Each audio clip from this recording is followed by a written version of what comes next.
हाय बेचारी बहू। सरिता की शादी एक अच्छे परिवार में हुई है। उसका पति रोहन उसे बहुत प्यार करता है।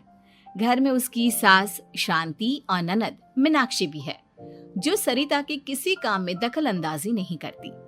लेकिन फिर भी सरिता को ऐसा लगता है कि दुनिया की सबसे ज्यादा बेचारी बहू वही है और सबसे ज्यादा अत्याचार उसी पर हो रहा है। माँ जी, ये लीजिए आपकी चाय। अरे बहू, तूने इतनी ज्यादा चीनी क्यों डाल दी चाय में? हाय हाय माँ जी, मैंने तो उतनी ही मीठी बनाई है जितनी मीठी आपको पसंद है। माँ जी, आपको तो मेरे हाथ की चाय अच्छी ही नहीं लगती। जब देखो कुछ न कुछ कमी निकाल ही देती हो। अरे बहू, तू एक बात के पीछे ही पड़ जाती है। मैंने ऐसा कब कहा कि तू रोज चाय खराब बनाती है? सरिता अपने कमरे में चली जाती है और फोन उठाकर अपनी माँ से बात करती है। हेलो माँ, कैसी हो आप? क्या कर रही हो?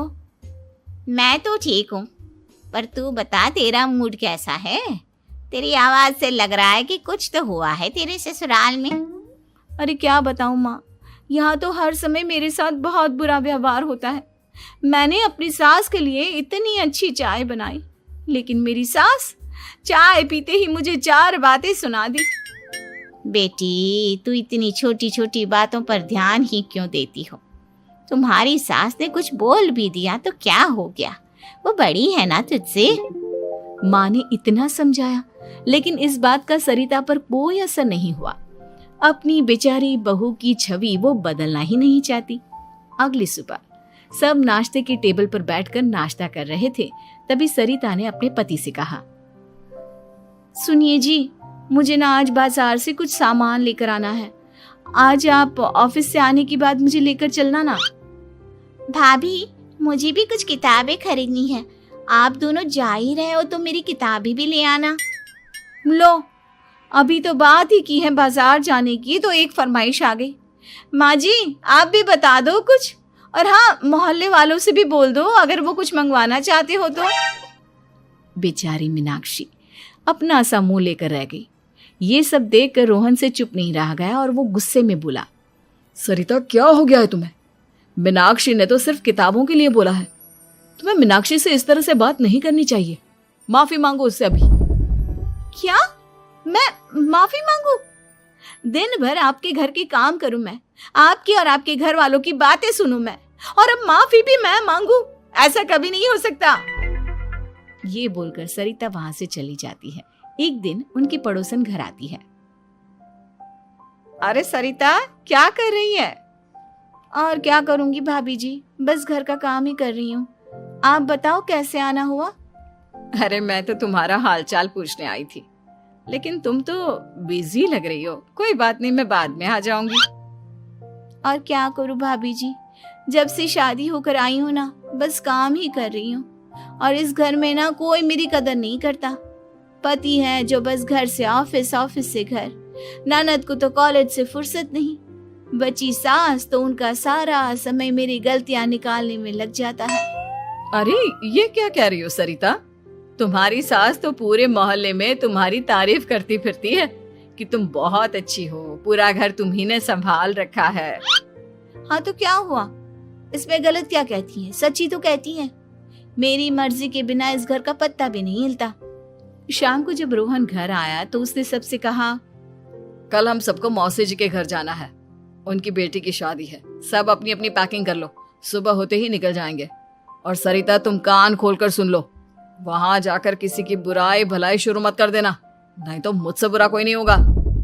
हाय हाय जी, आप तो ऐसे कह रहे हो जैसे मैं सुबह शाम सबकी बुराई करती फिरती हूँ। आज तक कोई कह नहीं सकता कि मैंने किसी की पीठ पीछे किसी के बारे में कोई बुरी बात बोली हो तो। अरे बस बहू, बात को और ज्यादा आगे मत बढ़ा। हमें सब पता है तो हमारे साथ क्या व्यवहार करती है। ये बात घर तक रखना, शादी में किसी को कुछ मत बोलना, नहीं तो सब कहेंगे कि शांति की बहू कितना बोलती है। हाँ हाँ, सब कुछ तो मैं ही बोलती हूँ ना। आप लोग तो हर समय फूलों की बारिश करते रहते हो मेरे ऊपर। सारी गलती मेरी है जो मैं इस घर में आई। सबका कितना ध्यान रखती हूँ, लेकिन फिर भी मेरी तो आप लोगों की नजर में कोई कदर ही नहीं है। अगली सुबह सब लोग मौसी जी के घर पर चले जाते हैं। वहां पर शादी का माहौल होता है, सब जगह चहल पहल होती है, बहुत सारे मेहमान आए हैं। सरिता को वहां बहुत अच्छा लग रहा है। वो अपने मन में सोचती है, यहाँ कितना अच्छा लग रहा है, कितनी रौनक है। मैं यहाँ किसी से ज्यादा बात नहीं करूंगी। अगर मेरे मुंह से कुछ ऐसा वैसा निकल गया तो रोहन जी तो मुझसे गुस्सा हो जाएंगी। सरिता ये सब सोच ही रही थी कि वहां रोहन की कजिन साक्षी आ गई और सरिता से बोली, आप सरिता भाभी हो ना? जितना आपके बारे में सुना था, आप तो उससे भी ज्यादा सुंदर हो। हाँ वो तो है, मेरी सुंदरता की तारीफ सब करते हैं। मेरे मायके में तो सब यही बोलते हैं कि रोहन जी की किस्मत बहुत अच्छी है जिन्हें मैं मिली। लेकिन आप कौन है? मैंने आपको पहचाना नहीं। मैं रोहन भैया की कजिन हूँ। आपकी शादी पर नहीं आ पाई थी ना, इसलिए आप मुझसे मिली नहीं कभी। शांति मौसी और मीनाक्षी आपकी बहुत तारीफ करते हैं। क्या कहा तुमने? मेरी तारीफ? कभी नहीं। मेरे ससुराल वाले कभी मेरी तारीफ कर ही नहीं सकते।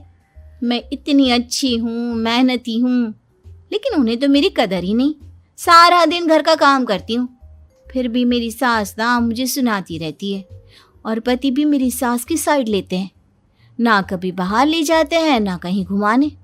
अगर घुमाने के लिए कभी बोल भी देना तो उनकी बहन बीच में आ जाती है। मैं कैसे रह रही हूँ उस घर में, ये मैं ही जानती हूँ। सरिता की ये बातें सुनकर साक्षी को बड़ी हैरानी हुई। अब वो हर किसी के सामने अपनी बढ़ाई और ससुराल वालों की बुराई करने लगी। रोहन और शांति को सरिता पर बहुत गुस्सा आया, लेकिन वो चुप रहे। अगले दिन जब वो अपने घर पर आए, सरिता, तुमने क्यों सबके सामने मेरी इज्जत का तमाशा बनाया? तुमसे बोला था ना कि चुप रहना। अजी ऐसा भी क्या कह दिया मैंने जो इतना भड़क रहे हो? तुम जहां जाती हो अपना रोना शुरू कर देती हो, कभी किसी दूसरे की बात ही नहीं सुनती, बस अपनी कहती रहती हो। तुमने सबके सामने हमारा तमाशा बनाकर रख दिया है।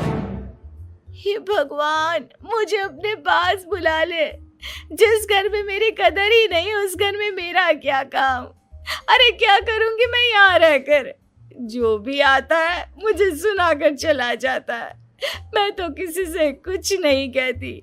सीधी सादी बहू मिल गई है ना सबको, तो जो जी में आए वो करो। सरिता ने अपने आगे किसी को कुछ बोलने ही नहीं दिया, और उस दिन भी उसने सबके सामने खुद को बेचारी बना ही दिया। अगले दिन मीनाक्षी कॉलेज के लिए लेट हो रही थी, इसलिए वो हर काम जल्दी जल्दी कर रही थी। अपना नाश्ता लेने किचन में गई और पतीले में रखे गरम दूध को गिलास में डालने लगी। दूध का पतीला उसके हाथ से छूट गया और गरम गरम दूध उसके हाथ पर गिर गया। ओए माँ, हाय मेरा हाथ, माँ मेरा हाथ जल गया। मीनाक्षी की आवाज सुनकर सरिता दौड़ती हुई आई। ये क्या किया तुमने? तुम्हें नाश्ता चाहिए था तो मुझसे बोल देती, मैं क्या मना करती थी? अब पता नहीं कितने दिन की मुसीबत पाल ली तुमने। सरिता मीनाक्षी को उसके कमरे में ले गई और उसका बहुत ख्याल रखा। उसका इस तरह से ख्याल रखना शांति और रोहन को थोड़ा अजीब लगा। माँ, सरिता के दिमाग का भी कुछ पता नहीं। कल शादी में सबको इतना कुछ बोल कर आई है हमारे बारे में, और अब मीनाक्षी की कितनी अच्छी देखभाल कर रही है। ये ऐसा क्यों करती है? बेटा, तेरी बीवी की ना आदत हो गई है सबके सामने खुद को बेचारी दिखाने की, और आदत इतनी जल्दी नहीं बदलती। जब ये बोलना शुरू करती है तो रुकने का नाम ही नहीं लेती, इसलिए इसे पता ही नहीं चलता कि ये किसके सामने क्या बोली जा रही है। लेकिन दिल की बहुत अच्छी है। हमें भी अपना दिल बड़ा करके ये जैसी है इसे स्वीकार करना चाहिए।